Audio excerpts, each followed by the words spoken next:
Bienvenue dans notre maison d'édition, LIA. Découvrez gratuitement des livres audio en français.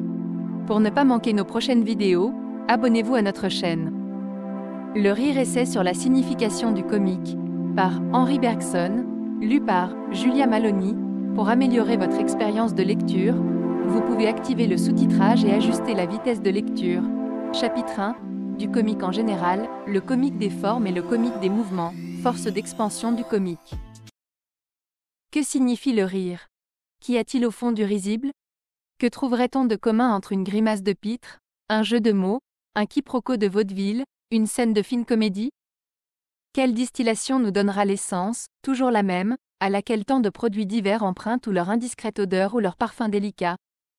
Les plus grands penseurs, depuis Aristote, se sont attaqués à ce petit problème, qui toujours se dérobe sous l'effort, glisse, s'échappe, se redresse, impertinent défi jeté à la spéculation philosophique. Notre excuse, pour aborder le problème à notre tour, est que nous ne viserons pas à enfermer la fantaisie comique dans une définition. Nous voyons en elle, avant tout, quelque chose de vivant. Nous la traiterons, si légère soit-elle, avec le respect qu'on doit à la vie. Nous nous bornerons à la regarder grandir et s'épanouir. De forme en forme, par gradations insensibles, elle accomplira sous nos yeux de bien singulières métamorphoses. Nous ne dédaignerons rien de ce que nous aurons vu. Peut-être gagnerons-nous d'ailleurs à ce contact soutenu quelque chose de plus souple qu'une définition théorique, une connaissance pratique et intime, comme celle qui naît d'une longue camaraderie. Et peut-être trouverons-nous aussi que nous avons fait, sans le vouloir, une connaissance utile.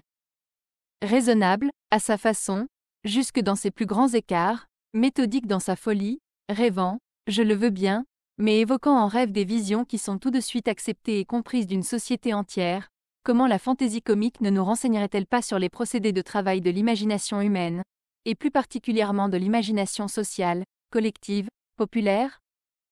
Issue de la vie réelle, apparentée à l'art, comment ne nous dirait-elle pas aussi son mot sur l'art et sur la vie? Nous allons présenter d'abord 3 observations que nous tenons pour fondamentales. Elles portent moins sur le comique lui-même que sur la place où il faut le chercher. 1. Voici le premier point sur lequel nous appellerons l'attention. Il n'y a pas de comique en dehors de ce qui est proprement humain. Un paysage pourra être beau, gracieux, sublime, insignifiant ou laid. Il ne sera jamais risible. On rira d'un animal, mais parce qu'on aura surpris chez lui une attitude d'homme ou une expression humaine. On rira d'un chapeau. Mais ce qu'on raille alors, ce n'est pas le morceau de feutre ou de paille, c'est la forme que des hommes lui ont donnée, c'est le caprice humain dont il a pris le moule. Comment un fait aussi important, dans sa simplicité, n'a-t-il pas fixé davantage l'attention des philosophes? Plusieurs ont défini l'homme, un animal qui sait rire. Ils auraient aussi bien pu le définir un animal qui fait rire, car si quelque autre animal y parvient, ou quelque objet inanimé, c'est par une ressemblance avec l'homme, par la marque que l'homme y imprime ou par l'usage que l'homme en fait. Signalons maintenant, comme un symptôme non moins digne de remarque, l'insensibilité qui accompagne d'ordinaire le rire. Il semble que le comique ne puisse produire son ébranlement qu'à la condition de tomber sur une surface d'âme bien calme, bien unie. L'indifférence est son milieu naturel. Le rire n'a pas de plus grand ennemi que l'émotion. Je ne veux pas dire que nous ne puissions rire d'une personne qui nous inspire de la pitié, par exemple, ou même de l'affection. Seulement alors, pour quelques instants, il faudra oublier cette affection, faire taire cette pitié. Dans une société de pures intelligences, on ne pleurerait probablement plus, mais on rirait peut-être encore, tandis que des âmes invariablement sensibles, accordées à l'unisson de la vie, où tout événement se prolongerait en résonance sentimentale, ne connaîtraient ni ne comprendraient le rire. Essayez, un moment, de vous intéresser à tout ce qui se dit et à tout ce qui se fait, agissez, en imagination, avec ceux qui agissent, sentez avec ceux qui sentent, donnez enfin à votre sympathie son plus large épanouissement. Comme sous un coup de baguette magique, vous verrez les objets les plus légers prendre du poids, et une coloration sévère passer sur toute chose. Détachez-vous maintenant, assistez à la vie en spectateur indifférent. Bien des drames tourneront à la comédie. Il suffit que nous bouchions nos oreilles au son de la musique, dans un salon où l'on danse, pour que les danseurs nous paraissent aussitôt ridicules. Combien d'actions humaines résisteraient à une épreuve de ce genre? Et ne verrions-nous pas beaucoup d'entre elles passer tout à coup du grave au plaisant, si nous les isolions de la musique de sentiment qui les accompagne? Le comique exige donc enfin, pour produire tout son effet, quelque chose comme une anesthésie momentanée du cœur. Il s'adresse à l'intelligence pure. Seulement, cette intelligence doit rester en contact avec d'autres intelligences. Voilà le troisième fait sur lequel nous désirions attirer l'attention. On ne goûterait pas le comique si l'on se sentait isolé. Il semble que le rire ait besoin d'un écho. Écoutez-le bien. Ce n'est pas un son articulé, net, terminé. C'est quelque chose qui voudrait se prolonger en se répercutant de proche en proche, quelque chose qui commence par un éclat pour se continuer par des roulements, ainsi que le tonnerre dans la montagne. Et pourtant cette répétition ne doit pas aller à l'infini. Elle peut cheminer à l'intérieur d'un cercle aussi large qu'on voudra, le cercle n'en reste pas moins fermé. Notre rire est toujours le rire d'un groupe. Il vous est peut-être arrivé, en wagon ou à une table d'hôte, d'entendre des voyageurs se raconter des histoires qui devaient être comiques pour eux puisqu'ils en riaient de bon cœur. Vous auriez ri comme eux si vous eussiez été de leur société. Mais n'en étant pas, vous n'aviez aucune envie de rire. Un homme, à qui l'on demandait pourquoi il ne pleurait pas à un sermon où tout le monde versait des larmes, répondit « Je ne suis pas de la paroisse. » Ce que cet homme pensait des larmes serait bien plus vrai du rire. Si franc qu'on le suppose, le rire cache une arrière-pensée d'entente, je dirais presque de complicité, avec d'autres rieurs, réels ou imaginaires.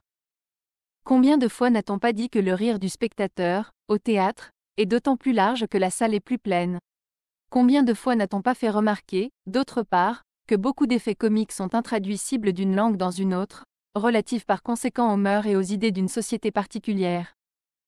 Mais c'est pour n'avoir pas compris l'importance de ce double fait qu'on a vu dans le comique une simple curiosité où l'esprit s'amuse, et dans le rire lui-même un phénomène étrange, isolé, sans rapport avec le reste de l'activité humaine. De là ces définitions qui tendent à faire du comique une relation abstraite aperçue par l'esprit entre des idées, contraste intellectuel, absurdité sensible, etc. Définitions qui, même si elles convenaient réellement à toutes les formes du comique, n'expliqueraient pas le moins du monde pourquoi le comique nous fait rire. D'où viendrait, en effet, que cette relation logique particulière, aussitôt aperçue, nous contracte, nous dilate, nous secoue, alors que toutes les autres laissent notre corps indifférent. Ce n'est pas par ce côté que nous aborderons le problème. Pour comprendre le rire, il faut le replacer dans son milieu naturel, qui est la société. Il faut surtout en déterminer la fonction utile, qui est une fonction sociale. Telle sera, disons-le dès maintenant, l'idée directrice de toutes nos recherches. Le rire doit répondre à certaines exigences de la vie en commun. Le rire doit avoir une signification sociale. Marquons nettement le point où viennent converger nos trois observations préliminaires. Le comique naîtra, semble-t-il, quand des hommes réunis en groupe dirigeront toute leur attention sur un d'entre eux, faisant taire leur sensibilité et exerçant leur seule intelligence. Quel est maintenant le point particulier sur lequel devra se diriger leur attention? À quoi s'emploiera ici l'intelligence? Répondre à ces questions sera déjà serrer de plus près le problème. Mais quelques exemples deviennent indispensables. 2. Un homme, qui courait dans la rue, trébuche et tombe, les passants rient. On ne rirait pas de lui, je pense, si l'on pouvait supposer que la fantaisie lui est venue tout à coup de s'asseoir par terre. On rit de ce qu'il s'est assis involontairement. Ce n'est donc pas son changement brusque d'attitude qui fait rire, c'est ce qu'il y a d'involontaire dans le changement, c'est la maladresse. Une pierre était peut-être sur le chemin. Il aurait fallu changer d'allure ou tourner l'obstacle. Mais par manque de souplesse, par distraction ou obstination du corps, par un effet de raideur ou de vitesse acquise, les muscles ont continué d'accomplir le même mouvement quand les circonstances demandaient autre chose. C'est pourquoi l'homme est tombé, et c'est de quoi les passants rient. Voici maintenant une personne qui vaque à ses petites occupations avec une régularité mathématique. Seulement, les objets qui l'entourent ont été truqués par un mauvais plaisant. Elle trempe sa plume dans l'encrier et en retire de la boue, croit s'asseoir sur une chaise solide et s'étend sur le parquet, enfin agit à contresens ou fonctionne à vide, toujours par un effet de vitesse acquise. L'habitude avait imprimé un élan. Il aurait fallu arrêter le mouvement ou l'infléchir. Mais point du tout, on a continué machinalement en ligne droite. La victime d'une farce d'atelier est donc dans une situation analogue à celle du coureur qui tombe. Elle est comique pour la même raison.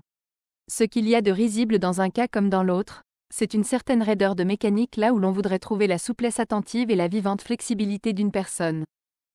Il y a entre les deux cas cette seule différence que le premier s'est produit de lui-même, tandis que le second a été obtenu artificiellement. Le passant, tout à l'heure, ne faisait qu'observer. Ici le mauvais plaisant expérimente. Toutefois, dans les deux cas, c'est une circonstance extérieure qui a déterminé les faits. Le comique est donc accidentel. Il reste, pour ainsi dire, à la surface de la personne. Comment pénétrera-t-il à l'intérieur? Il faudra que la raideur mécanique n'ait plus besoin, pour se révéler, d'un obstacle placé devant elle par le hasard des circonstances ou par la malice de l'homme. Il faudra qu'elle tire de son propre fond, par une opération naturelle, l'occasion sans cesse renouvelée de se manifester extérieurement. Imaginons donc un esprit qui soit toujours à ce qu'il vient de faire, jamais à ce qu'il fait, comme une mélodie qui retarderait sur son accompagnement. Imaginons une certaine inélasticité native des sens et de l'intelligence, qui fasse que l'on continue de voir ce qui n'est plus, d'entendre ce qui ne résonne plus, de dire ce qui ne convient plus, enfin de s'adapter à une situation passée et imaginaire quand on devrait se modeler sur la réalité présente. Le comique s'installera cette fois dans la personne même. C'est la personne qui lui fournira tout, matière et forme, cause et occasion. Est-il étonnant que le distrait, car tel est le personnage que nous venons de décrire, ait tenté généralement la verve des auteurs comiques? Quand la Bruyère rencontra ce caractère sur son chemin, il comprit, en l'analysant, qu'il tenait une recette pour la fabrication en gros des effets amusants. Il en abusa. Il fit de Ménalque la plus longue et la plus minutieuse des descriptions, revenant, insistant, s'apesantissant outre mesure. La facilité du sujet le retenait. Avec la distraction, en effet, on n'est peut-être pas à la source même du comique, mais on est sûrement dans un certain courant de faits et d'idées qui vient tout droit de la source. On est sur une des grandes pentes naturelles du rire. Mais l'effet de la distraction peut se renforcer à son tour. Il y a une loi générale dont nous venons de trouver une première application et que nous formulerons ainsi. Quand un certain effet comique dérive d'une certaine cause, l'effet nous paraît d'autant plus comique que nous jugeons plus naturelle la cause. Nous rions déjà de la distraction qu'on nous présente comme un simple fait. Plus risible sera la distraction que nous aurons vue naître et grandir sous nos yeux, dont nous connaîtrons l'origine et dont nous pourrons reconstituer l'histoire. Supposons donc, pour prendre un exemple précis, qu'un personnage ait fait des romans d'amour ou de chevalerie sa lecture habituelle. Attiré, fasciné par ses héros, il détache vers eux, petit à petit, sa pensée et sa volonté. Le voici qui circule parmi nous à la manière d'un somnambule. Ses actions sont des distractions. Seulement, toutes ces distractions se rattachent à une cause connue et positive. Ce ne sont plus, purement et simplement, des absences. Elles s'expliquent par la présence du personnage dans un milieu bien défini, quoiqu'imaginaire. Sans doute une chute est toujours une chute, mais autre chose est de se laisser choir dans un puits parce qu'on regardait n'importe où ailleurs, autre chose y tomber parce qu'on visait une étoile. C'est bien une étoile que Don Quichotte contemplait. Quelle profondeur de comique que celle du romanesque et de l'esprit de chimère.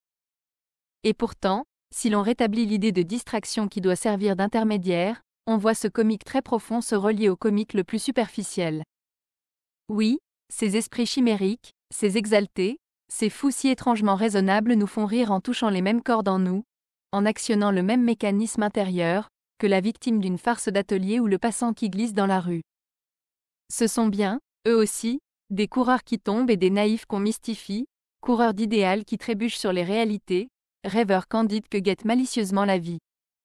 Mais ce sont surtout de grands distraits, avec cette supériorité sur les autres que leur distraction est systématique, organisée autour d'une idée centrale, que leurs mésaventures aussi sont bien liées par l'inexorable logique que la réalité applique à corriger le rêve, et qu'ils provoquent ainsi autour d'eux, par des effets capables de s'additionner toujours les uns aux autres, un rire indéfiniment grandissant.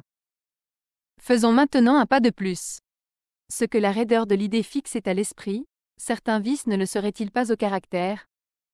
Mauvais pli de la nature ou contracture de la volonté, le vice ressemble souvent à une courbure de l'âme. Sans doute il y a des vices où l'âme s'installe profondément avec tout ce qu'elle porte en elle de puissance fécondante, et qu'elle entraîne, vivifiée, dans un cercle mouvant de transfiguration. Ceux-là sont des vices tragiques. Mais le vice qui nous rendra comique est au contraire celui qu'on nous apporte du dehors comme un cadre tout fait où nous nous insérerons. Il nous impose sa raideur, au lieu de nous emprunter notre souplesse. Nous ne le compliquons pas. C'est lui, au contraire, qui nous simplifie. Là paraît précisément résider, comme nous essaierons de le montrer en détail dans la dernière partie de cette étude, la différence essentielle entre la comédie et le drame.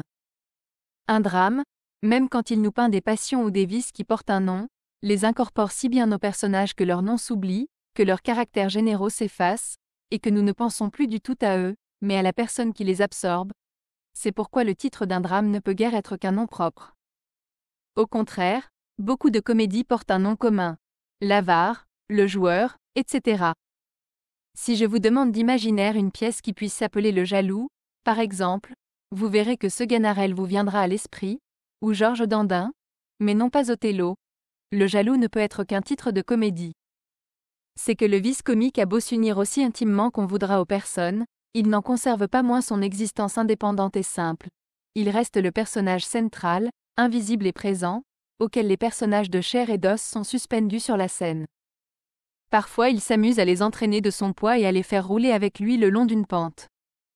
Mais plus souvent il jouera d'eux comme d'un instrument ou les manœuvrera comme des pantins. Regardez de près, vous verrez que l'art du poète comique est de nous faire si bien connaître ce vice, de nous introduire, nous spectateurs, à tel point dans son intimité, que nous finissons par obtenir de lui quelques fils de la marionnette dont il joue. Nous en jouons alors à notre tour. Une partie de notre plaisir vient de là. Donc, ici encore, c'est bien une espèce d'automatisme qui nous fait rire. Et c'est encore un automatisme très voisin de la simple distraction. Il suffira, pour s'en convaincre, de remarquer qu'un personnage comique est généralement comique dans l'exacte mesure où il s'ignore lui-même. Le comique est inconscient. Comme s'il usait à rebours de l'anneau de Gigès, il se rend invisible à lui-même en devenant visible à tout le monde. Un personnage de tragédie ne changera rien à sa conduite parce qu'il saura comment nous la jugeons. Il y pourra persévérer, même avec la pleine conscience de ce qu'il est, même avec le sentiment très net de l'horreur qu'il nous inspire. Mais un défaut ridicule, dès qu'il se sent ridicule, cherche à se modifier, au moins extérieurement. Si Harpagon nous voyait rire de son avarice, je ne dis pas qu'il s'en corrigerait, mais il nous la montrerait moins, ou il nous la montrerait autrement. Disons-le dès maintenant, c'est en ce sens surtout que le rire châtie les mœurs. Il fait que nous tâchons tout de suite de paraître ce que nous devrions être, ce que nous finirons sans doute un jour par être véritablement.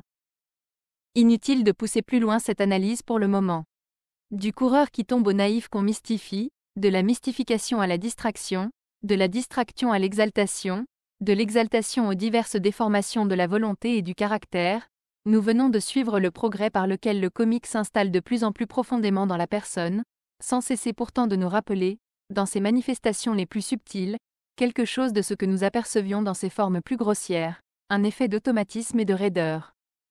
Nous pouvons maintenant obtenir une première vue, prise de bien loin, il est vrai, vague et confuse encore, sur le côté risible de la nature humaine et sur la fonction ordinaire du rire. Ce que la vie et la société exigent de chacun de nous, c'est une attention constamment en éveil, qui discerne les contours de la situation présente, c'est aussi une certaine élasticité du corps et de l'esprit, qui nous met à même de nous y adapter. Tension et élasticité, voilà deux forces complémentaires l'une de l'autre que la vie met en jeu. Font-elles gravement défaut au corps ? Ce sont les accidents de tout genre, les infirmités, la maladie. À l'esprit ? Ce sont tous les degrés de la pauvreté psychologique, toutes les variétés de la folie. Au caractère enfin ? Vous avez les inadaptations profondes à la vie sociale, source de misère, parfois occasion de crime. Une fois écartées ces infériorités qui intéressent le sérieux de l'existence, et elles tendent à s'éliminer elles-mêmes dans ce qu'on a appelé la lutte pour la vie, la personne peut vivre, et vivre en commun avec d'autres personnes. Mais la société demande autre chose encore. Il ne lui suffit pas de vivre, elle tient à vivre bien. Ce qu'elle a maintenant à redouter, c'est que chacun de nous, satisfait de donner son attention à ce qui concerne l'essentiel de la vie, se laisse aller pour tout le reste à l'automatisme facile des habitudes contractées. Ce qu'elle doit craindre aussi, c'est que les membres dont elle se compose, au lieu de viser à un équilibre de plus en plus délicat de volontés qui s'insèreront de plus en plus exactement les unes dans les autres, se contentent de respecter les conditions fondamentales de cet équilibre. Un accord tout fait entre les personnes ne lui suffit pas, elle voudrait un effort constant d'adaptation réciproque.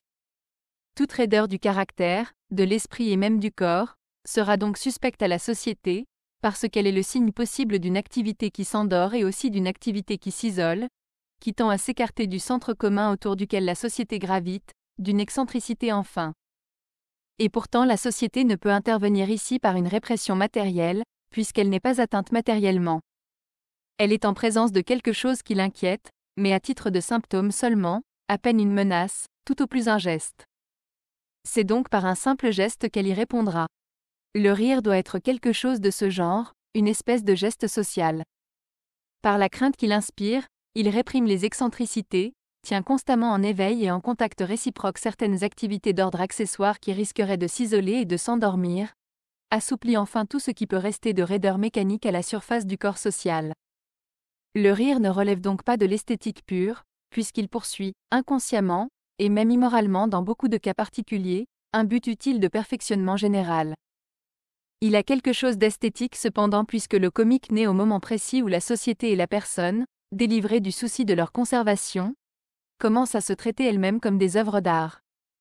En un mot, si l'on trace un cercle autour des actions et dispositions qui compromettent la vie individuelle ou sociale et qui se châtient elles-mêmes par leurs conséquences naturelles, il reste en dehors de ce terrain d'émotion et de lutte, dans une zone neutre où l'homme se donne simplement en spectacle à l'homme, une certaine raideur du corps, de l'esprit et du caractère, que la société voudrait encore éliminer pour obtenir de ses membres la plus grande élasticité et la plus haute sociabilité possible. Cette raideur est le comique, et le rire en est le châtiment. Gardons-nous pourtant de demander à cette formule simple une explication immédiate de tous les effets comiques. Elle convient sans doute à des cas élémentaires, théoriques, parfaits, où le comique est pur de tout mélange. Mais nous voulons surtout en faire le leitmotiv qui accompagnera toutes nos explications. Il y faudra penser toujours, sans néanmoins s'y appesantir trop, un peu comme le bon escrimeur doit penser au mouvement discontinu de la leçon tandis que son corps s'abandonne à la continuité de l'assaut. Maintenant, c'est la continuité même des formes comiques que nous allons tâcher de rétablir, ressaisissant le fil qui va des pitreries du clown aux jeux les plus raffinés de la comédie, suivant ce fil dans des détours souvent imprévus, stationnant de loin en loin pour regarder autour de nous, remontant enfin, si c'est possible, au point où le fil est suspendu et d'où nous apparaîtra peut-être, puisque le comique se balance entre la vie et l'art, le rapport général de l'art à la vie.